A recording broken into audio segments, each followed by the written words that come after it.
शेकडो वर्ष प्राचीन असलेल्या ठाण्यातील चंदनवाडी परिसरात हजरत नुरीबाबा दरगाह ट्रस्टच्या आवारातील 10 भले मोठे वृक्ष विनापरवाना तोडण्यात आले आहेत. ही अवैध वृक्षतोड निदर्शनास येता स्थानिक रहिवाशांनी या वृक्ष कत्तलीचा विरोध दर्शवलाय. त्यानंतर या प्रकरणी स्थानिक शिवसेना नगरसेवक राजेश मोरे, शिवसेना भाजप पदाधिकाऱ्यांनी बुधवारी सायंकाळी घटनास्थळी भेट देऊन पाहणी केली. ठाणे महानगरपालिकेसह पोलीस प्रशासनाने या वृक्षतोडीची चौकशी करून तातडीने कारवाई करण्याची आग्रही मागणी केली आहे.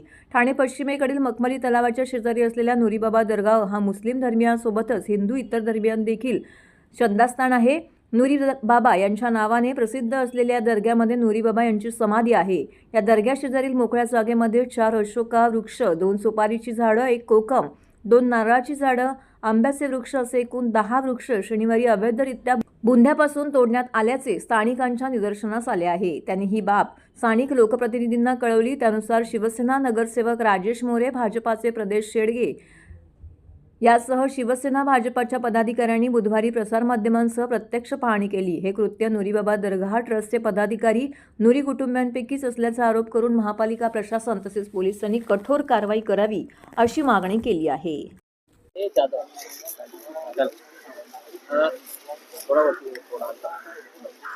काय सांगाल, या ठिकाणी झाडं तोडण्याचं निदर्शन आलं आणि आपण स्वतः दाखल झालं, काय नेमका प्रकार आहे? होळीच्या दिवशी आपले सगळे बांधव जेव्हा होळीच्या पूर्वतयारीला होते त्या दिवशी या ठिकाणी मोठ्या प्रमाणात झाडं तोडायला सुरुवात केली. ही दुपारच्या टायमाला सगळी माणसं आली आणि अचानक झाडं तोडायला सुरुवात झाली. तर आजूबाजूच्या स्थानिक माणसांना समजलं. त्यांनी जेव्हा त्याला विरोध करायला सुरुवात केली तेव्हा जेव्हा आतमध्ये आले त्यानंतर ही थांबली. ही खरं तर त्यांचा ही संपूर्ण झाडं जमीनदोस्त करायचा त्यांचा विचार होता आणि त्याच दृष्टीने 10, 15, 20 माणसं मोठ्या प्रमाणात सगळं घेऊन ते आले होते. पण स्थानिकांनी विरोध केल्यामुळे त्यांना ते करता आलं नाही. तरी सुद्धा तेवढ्या ह्याच्यात त्यांनी 10 झाडं तोडली. आज ह्या सगळ्या ह्याच्यामध्ये होळीच्या पवित्र दिवशी आणि ह्या सगळ्या ह्याच्यामध्ये ते सगळे मजबूर असताना त्यांनी अचानक येऊन हे सगळं काम केलं. हे निषेधार्थ आहे. म्हणजे फक्त झाडं तोडणं हा विषय नाही. इथे नुरीबाबा दर्गा गेले अनेक वर्षापासून इथे आहे. ह्यांचा होणारा उरूस मध्ये सगळे स्थानिक माणसं पुढाकार घेऊन असतात आणि एकत्रितरित्या करत असतात. ह्यामागे हे झाडं तोडण्यामागे नेमकं कारण काय होतं की अचानक त्यांना झाडं तोडाविषयी का वाटली? आम्हाला सगळ्यांना स्थानिक माणसांना असा संशय आहे की ह्या जागेचा वापर त्यांना काहीतरी वेगळ्या विषयासाठी करायचा आहे. वेगळ्या विषयासाठी काहीतरी वेगळ्या पद्धतीनं त्यांना हा वापर करायचा आहे. त्यासाठी आतापर्यंत या भागात कधीच धार्मिक तेढ निर्माण होईल असे प्रयत्न झाले नाही. पण हे 3 माणसं अतिक नुरी, शफीक नुरी आणि रफीक नुरी आणि ही त्यांची ही फॅमिली इथे तणावपूर्ण वातावरण कसं निर्माण होईल यासाठी सतत प्रयत्न करत असते कुठल्याही वेळेत. आणि आता सुद्धा ह्या सगळ्या ह्याच्यामध्ये सगळा वापर त्याच पद्धतीने केलेला दिसतोय. आम्ही तुमच्या मार्फत महापालिका प्रशासनाला सांगू इच्छितो की आपण यांच्यावर त्वरित कारवाई करा आणि यांच्यावर गुन्हे दाखल करा. नुसते गुन्हे दाखल करून होणार नाही, त्यांच्या पुढची कारवाई करा.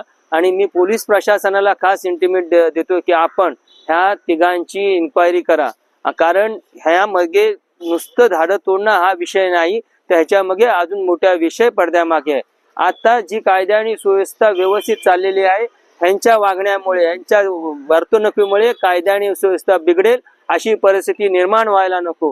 मी पोलीस प्रशासनाला परत विनंती करतोय की आपण ह्या सगळ्यांची सखोल चौकशी करा. ह्या जागेचा गैरवापर स्थानिक माणसंही होऊन देणार नाहीत आणि आम्ही सगळेही होऊन देणार नाहीत. काही झालं तरी आम्ही स्थानिकांच्या बरोबरीने आहोत. कुठलाही गैरप्रकार, मग झाडं तोडणे असो किंवा अजून कुठलाही असो, आम्ही इथले स्थानिक लोक आणि आम्ही स्वतः पक्ष म्हणून सुद्धा आम्ही सहन करणार नाही. आम्ही स्थानिकांच्या बरोबर आहोत, बरोबर राहणार. वेळ प्रसंगी रस्त्यावर उतरायची वेळ आली तर आम्ही रस्त्यावर उतरणार. पहिले होती आणि आता काय? आज माझं वय वर्ष 35 असेल. इथे बघत असाल तुम्ही, इथे ही सगळी इथे हिरवळ होती. इथे मध्ये पण झाडं होती वगैरे, सगळं एकदम व्यवस्थित, सगळं खूप चांगलं. आमची मंडळाची काही पोरं येऊन, इथले स्थानिक येऊन इथे झाडांना पाणी घालणे वगैरे सगळं चालायचं.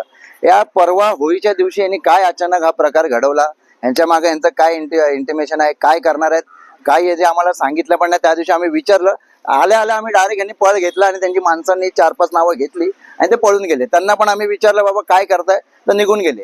जिवंत झाडं तुम्ही बघत असाल, जिवंत झाडं या लोकांनी तोडलेले आहेत. 8 ते 10 झाडं आहेत, फणसाची वगैरे भरपूर झाडं होते इथे. काय ते सगळं पूर्ण वातावरण हे करून टाकलेलं आहे. आणि काय करणार आहे काय नाही करणार काही समजत नाही. यांचा प्लॅन काहीतरी वेगळंच प्लॅन आहे इथे. मागे पण बघत असाल तुम्ही, ते झाडं लगेच जे काय केलं झाडं जाळायला घेतलेलं होते त्यांनी. ते काय एवढंच आमची मागणी आहे सगळ्यांकडनं, यांच्यावर जो काय आहे तो गुन्हा झाला पाहिजे. राजेशदादा आमचे नगरसेवक जसं बोललं, पण फक्त गुन्हा नाही झाला पाहिजे, त्याचा पाठपुरावा योग्य ती कारवाई करून घ्या, एवढीच विनंती आहे प्रशासनाला. स्थानिक नागरिक आणि नुरीबाबा दर्गा ट्रस्ट याचा एकोपा, सामाजिक एकोपा नेहमीच जपला जातो. नेमका असा काय बाबांवर आमची श्रद्धा, आमच्या पूर्वजांपासून बाबांवर श्रद्धा आहे. आमचं पण राहणार, आमच्या पुढच्या पिढीची पण राहणार. आम्हाला बाबांवर श्रद्धा आणि नुरीबाबा दर्गा ट्रस्टवर कोणाचा काही विषय नाहीये. ही जी मी 3-4 नावं घेतली, 4-5 नावं जी घेतली, यांनीच हा विषय घेतलेला आहे. शफीक नुरी, आतिक नुरी, रफिक नुरी हे 3 भाऊ आहेत आणि त्यांची 2 मुलं. हे लोक आम्ही ज्या टायमाला इथं आलो, आम्हाला जसा प्रकार हा काय इथं घडतं जसं बघायला आलो, आम्ही विचारलं तसं ते पळून गेले. आणि 4-5 माणसं इथे काम करत होते इथे, तर त्यांनी पण पळ घेतला. फोटो व्हिडिओ सगळे आम्ही पाठवलेले आहेत, तुमच्याकडे असतील ते तर तुम्ही त्याच्यात पण बघू शकाल. सगळं काम करतानाचे लाईव्ह व्हिडिओ आम्ही सगळे केलेले आहेत ते.